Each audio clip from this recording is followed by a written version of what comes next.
السلام علیکم۔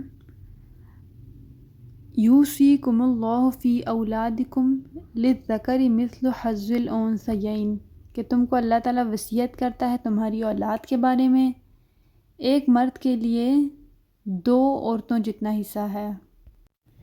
یہ سورہ نساء کا دوسرا رکوع جہاں سے سٹارٹ ہوتا ہے، یہ اسی کی آیت ہے، پہلی آیت ہے۔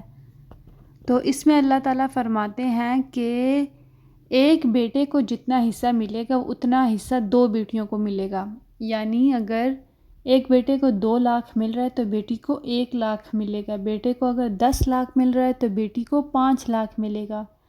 اب کچھ لوگ کہتے ہیں کہ یہ ایک ظلم ہو رہا ہے بیٹی پر، یعنی کہ جس طرح ایک آدمی اگر مر جائے اور اس کی وراثت میں 3 لاکھ روپے اس نے چھوڑے، تو اب ان 3 لاکھ میں سے 2 لاکھ، اور اس آدمی جو مرا اس آدمی کے ایک بیٹا اور ایک ہی بیٹی تھی، تو وہ آدمی جب مر جائے گا اس کے 3 لاکھ روپے اس کا وراثت تھی جو اس نے چھوڑی۔ اب اس وراثت میں سے 2 لاکھ اس کے بیٹے کو ملیں گے اور 1 لاکھ اس کی بیٹی کو ملیں گے۔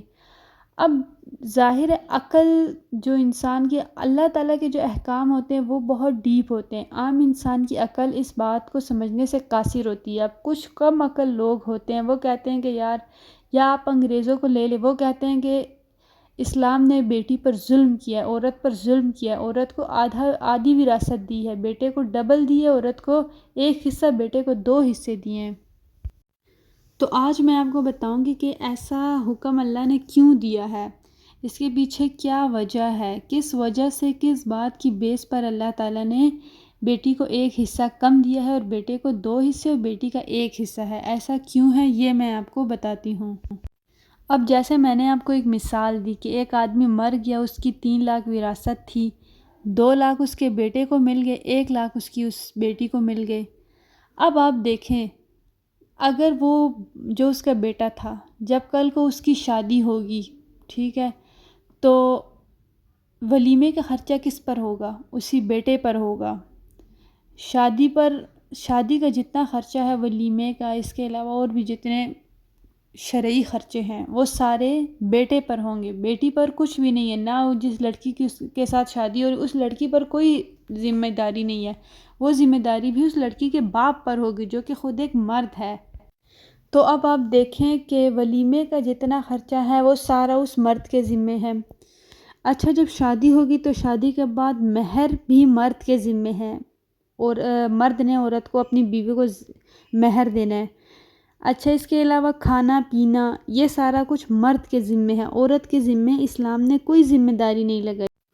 اچھا، شادی کے بعد گھر مہیا کرنا، یہ بھی اللہ تعالیٰ نے مرد کے ذمے ڈالا ہے کہ مرد ہی اپنی بیوی کو گھر لے کر دے گا، اس کے لیے ایک چھت پرووائڈ کرے گا۔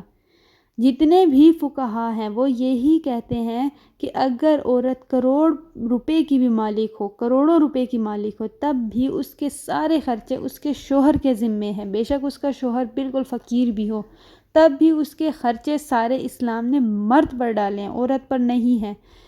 پھر جب عورت کو حمل ٹھہرتا ہے، پھر بعد میں جب ڈیلیوری ہوتی ہے، وہ سارے خرچے کس کے ذمے ہیں؟ اللہ تعالیٰ نے وہ سارے خرچے مرد کے ذمے ڈالے ہیں۔ اچھا، اس کے بعد جب اولاد ہوتی ہے، اولاد کو کھلانا پلانا، اولاد کی صحت کی ذمہ داری، جب بھی بچہ بیمار ہوتا ہے اس کو ڈاکٹر کے پاس لے کر جانا، اس کے علاوہ بچوں کو اسکول، ٹیوشن، یہ سارا کچھ، ان کی فیسیں، یہ کس کے ذمے ہے؟ یہ صرف اور صرف مرد کے ذمے ہے۔ وہ ماں بھی تو ہے نا، لیکن نہیں، اللہ نے ایسا نہیں کہا کہ یہ تمہارا بھی بیٹا ہے، تمہارا بھی بیٹا ہے، دونوں مل کر پالو اس کو۔ تو اب آپ خود دیکھ لیں کہ اگر اللہ تعالیٰ نے مرد کے لیے 2 حصے لکھے ہیں، 2 حصے مقرر کیے ہیں بیٹی کے مقابلے، تو آپ خود دیکھیں کہ ذمہ داریاں اور خرچے بھی تو مرد پر کتنے زیادہ ہیں۔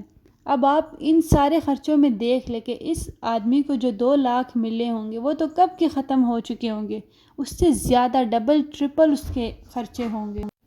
اور دوسری بات یہ ہے کہ جو بیوی کے پاس پیسے ہوتے ہیں، مرد کا ان پیسوں پر کوئی حق نہیں ہوتا کہ وہ بیوی ان پیسوں کو جو مرضی کرے، وہ اس کو جیسے چاہے استعمال کرے یا ویسے ہی پڑے رہیں، بس وہ مرد کا کوئی حق نہیں ہے اپنی بیوی کے پیسوں پر۔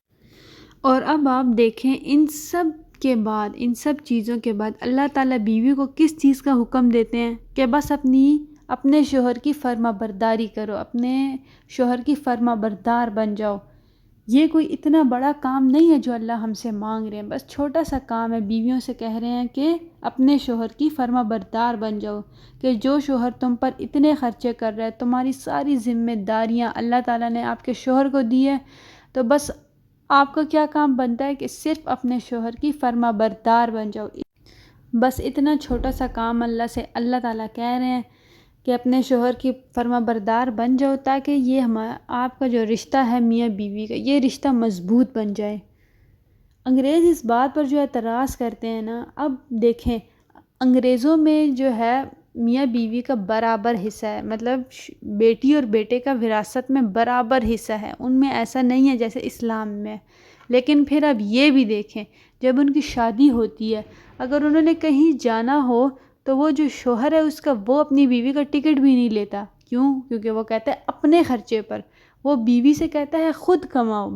تو جہاں پر اگر بیوی الگ کمائے، مرد الگ کمائے، بیوی اپنا خرچہ خود اٹھائے، مرد اپنا خرچہ خود اٹھائے، مرد بیوی پر پیسے خرچ نہ کرے، تو بتائیں کیا وہ بھی میاں بیوی کا رشتہ کہلاتا ہے؟ کیا آپ اس کو میاں بیوی کا رشتہ کہیں گے؟ اسی لیے تو انگریزوں میں طلاقیں ہوتی ہیں، کیونکہ بیوی کہتی ہے کہ اگر میں نے اپنا خرچہ ویسے بھی خود اٹھانا ہے تو تمہاری مجھے کیا ضرورت ہے؟ تو یہی فرق ہے ہمارے دین میں اور انگریزوں کے اس کلچر میں۔ آپ اس طرح کی مزید معلوماتی ویڈیوز کے لیے آپ میرے چینل کو سبسکرائب کریں اور بیل آئیکن پر بھی دبا دیں، اور اللہ ہم سب کو عمل کی توفیق عطا فرمائے، آمین۔